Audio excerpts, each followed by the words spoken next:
पीछे मोड़ मुड़ते और अनोखे करतब दिखाते ये जेट्स और हेलीकॉप्टर पायलट के बगैर ही लाहौर की फिजाओं में महवे परवाज हैं। इनका कंट्रोल सैकड़ों फुट नीचे जमीन पर खड़े आरसी पायलट के पास है, जो जमीन से ही आसमान पर कमंदे डालकर एक दूसरे से सबकत ले जाने की कोशिश में हैं।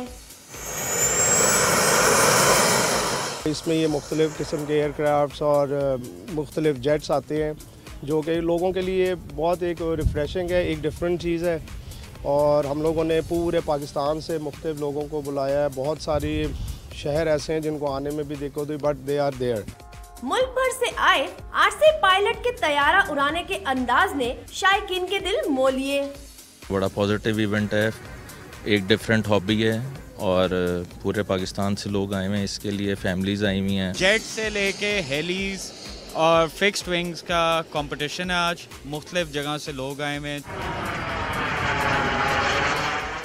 शुरका का कहना था कि इस तरह के इवेंट्स तसलसल के साथ मुनक्किद होने चाहिए, ताकि इन्हें नित नई तख्लीकात देखने का मौका मिलने के अलावा पाकिस्तान का मुस्बत इमेज भी दुनिया के सामने आ सके। कैमरामैन तजम्मुल हुसैन के साथ Kinza Malik, Dawn news, Lahore. And that's a smooth touchdown. Very nice.